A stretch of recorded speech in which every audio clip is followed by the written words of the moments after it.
তোমার ফোন বন্ধ ছিল কেন? আমার ফোনটা নষ্ট হয়ে গেছে, কদিন ধরে ডিস্টার্ব দিচ্ছিল। আর কেউ ফোন ইউজ করে না? তোমার মেসে কারো থেকে ফোন নিয়ে আমাকে ফোন দিতে পারতে না? নাকি এখন আমার নাম্বারটাই মুখস্থ হয় না? এই ব্যাগ কার? আমার। ব্যাগ নিয়ে আসছো কেন? কারণ আমি একেবারে তোমার কাছে চলে আসছি নাফিস। তুমি আমার কথা বুঝতে পারছো নাফিস? আমি তোমার সাথে একবারে থাকার জন্য চলে আসছি। আমি আর ওই বাসায় ফেরত যাবো না। এই মানসিক যন্ত্রণা আমি আর নিতে পারছি না। তো আমি তো তোমার কাছে একটা বছর সময় চাইছিলাম। এটাই আমার বিসিএস এর শেষ বছর। আমি যদি এই সুযোগ কাজে লাগাইতে না পারি তাহলে এর মধ্যে আমি এত কিছু কি করে সামলাবো? আমরা দুজন মিলে সবকিছু ঠিক সামলে নেব। আমার পকেটের অবস্থা তো দুর্বিষহ। সর্বসাকুল্যে এই 127 টাকা আছে। দাও, আমাকে দাও। আচ্ছা, এখান থেকে কাজী অফিসে যেতে কত লাগতে পারে? 20 টাকা। 101 টাকা হচ্ছে আমার দেনমোহর। বাকি 6 টাকা দিয়ে 6টা চকলেট কিনে সবার মিষ্টি মুখ করে দিব। ব্যাস, হয়ে গেল।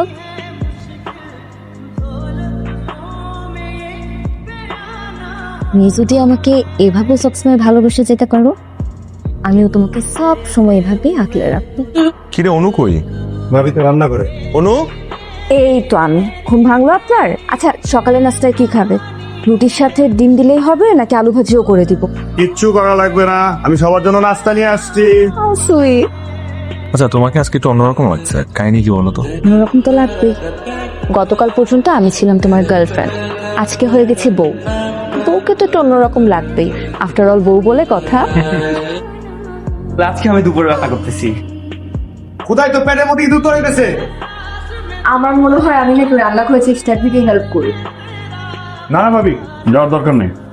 ভাবি, আজকে সব দায়িত্ব আমাদের। কালকে আপনি আপনার নিজের দায়িত্ব নিজে বুঝে নিন, আমরা কিন্তু মাইন্ড করবো না। আমার তো ভালোই লাগছে, একটা পরিবার ছেড়ে নতুন আরেকটা পরিবার পেয়ে আমার সময় তো সুখেই কাটছে। এই গরম গরম প্রতিবার ওর হাতের হাঁসের মাংস আর খিচুড়ি খেয়ে মনে হয় মায়ের হাতে রান্না খাচ্ছি। ভাবি, ভাই সবসময় বাড়ায় বলে। আসলে হয়েছে কি জানেন, সবাই মিলে আমাকে আরাম করে পাম মারে যেন আমাকে সবসময় রান্না করাতে পারে। দেখবা নেক্সট টাইম কভার হয়ে যাবে। কিভাবে কভার আপ হবে? রিটেন আর কয়দিন বাকি আছে? এভাবে চলতে থাকলে কেমনে কি? তুমি শুধু স্টাডি করো, বাকি সব আমি দেখবো। একটু কত টিউশন নিতে যেতে হবে, সামনে আবার ওদের এক্সাম। ছুটি নেওয়াও সম্ভব না। একভাবে সম্ভব। কিভাবে? তোমার যাতে যদি আমি প্রক্সি দিতে যাই, তোমার মতন এত ভালো টিচার হতে পারবো না, কিন্তু পড়াতে তো পারবো। স্টুডেন্টদের গার্জিয়ানরা মানবে না। সেটা তুমি আমার উপর ছেড়ে দাও, আমি ম্যানেজ করে ফেলবো। এত সাপোর্টিভ একটা লাইফ পার্টনার কিভাবে পাইলাম? আমরা লাইফ পার্টনার কেন বেছে নিই বলো তো? কেন?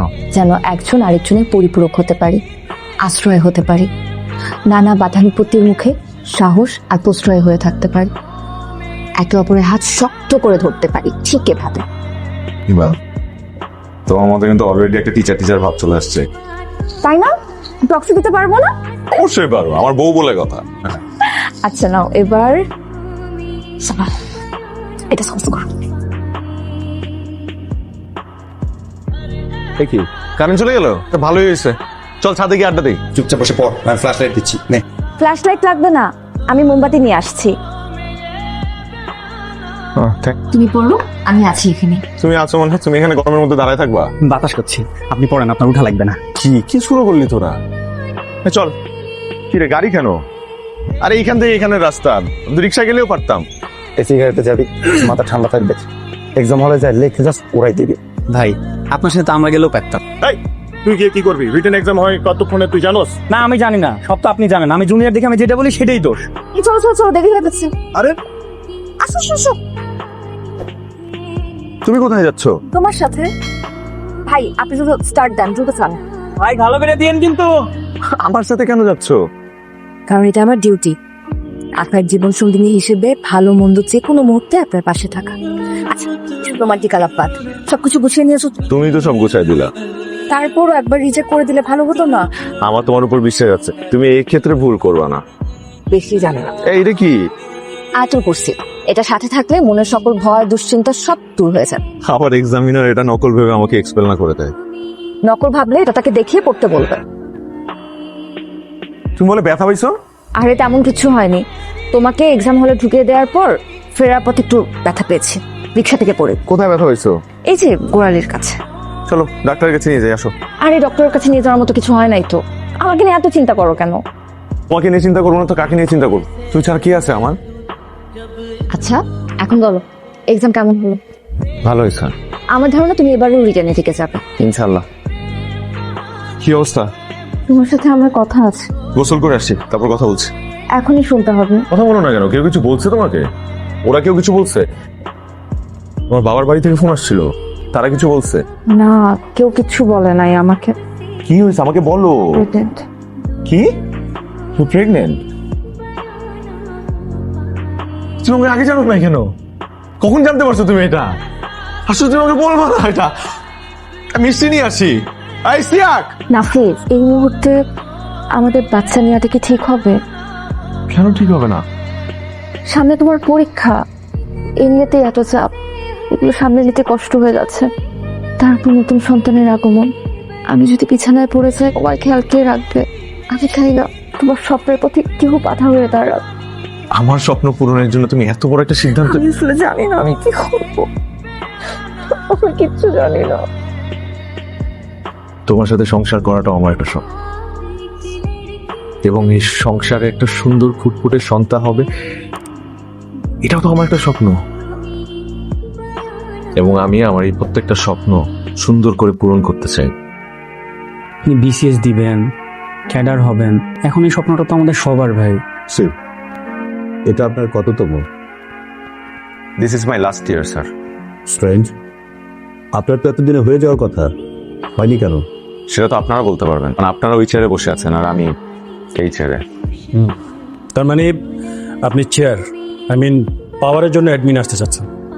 না স্যার, আমি আসলে পাওয়ারে এসে যারা দেশের অবকাঠামোর 12টা বাজাচ্ছে তাদের এগেনস্টে রুখে দাঁড়ানোর জন্য অ্যাডমিন আসতে চাচ্ছি। একটু সংযত হয়ে কথা বলার চেষ্টা করুন। Extremely sorry sir. Anger management ইস্যুটাকে ঠিক কিভাবে দেখেন? It's very important for an admin officer sir. আপনি হাসছেন কেন? হাসি দুঃখে স্যার। আমি গত কয়েকটা বছর এই ইন্টারভিউ বোর্ডে উত্তীর্ণ হওয়ার জন্য অনেক কষ্ট করেছি। প্রত্যেকটা বইয়ের এমন কোনো পৃষ্ঠা নেই যে পৃষ্ঠায় কি প্রশ্ন কি উত্তর সেটা আমার জানা নেই। সবকিছু আমার মুখস্থ, কিন্তু হয়তো আমার কপাল খারাপ যে দুর্ভাগ্যবশত আমাকে ইন্টারভিউ বোর্ডে এমন একটা অপ্রাসঙ্গিক প্রশ্ন করা হয় যে প্রশ্নের সম্মুখীন হয়ে আমি আসলে উত্তর দিতে অপারগ হয়ে যাই। তাই আমি আর শেষে গিয়ে টিকি না। লাইফ নিয়ে খুব বেশি ফ্রাস্ট্রেশনে আছেন? এটার উত্তর এক্স্যাক্টলি আপনাকে দিতে পারবো না, কারণ আমার নিজেরও জানা নেই। কিন্তু এতটুকু বলতে পারি যে এবারও যদি আমি না টিকি আমার কোনো আফসোস থাকবে না। কোনো একটা স্কুলে শিক্ষক পদে জয়েন করব, তারপরে বাচ্চাদেরকে শেখাবো কিভাবে নৈতিকতা ধরে রেখে মানব সেবা করা যায়। এতটা কিন্তু ভালো, আপনি last better. Sir, I have one more question for আপনি বলুন তো, আমাদের এই তিনজনের ভিতরে সাইকিয়াট্রিস্টটা কি? উনি আমি যখন ওনার দিকে পয়েন্ট করতে যাচ্ছিলাম ঠিক সেই মুহূর্তে আপনি ছোট্ট একটা হাসি দিয়েছেন। তাতে করে আমি বুঝতে পেরেছি যে আপনাদের তিনজনের মধ্যে উনি একমাত্র সাইকিয়াট্রিস্ট। গুড লাক, আসতে পারে। এটা ছিল আমার বিসিএস এর শেষ বছর। এবারও যদি চান্স না পাই আমি আসলে জানি না আমি কি করব। এতগুলো মানুষের স্বপ্ন, তোমার স্বপ্ন, কত দিন কত রাত কত এফোর্ট দিছে আমার পিছনে, তোমাকে মুখ দেখাতে পারবো না অনু। তুমি এত ভেঙে পড়ো না নাফিস। দোস্ত ভাই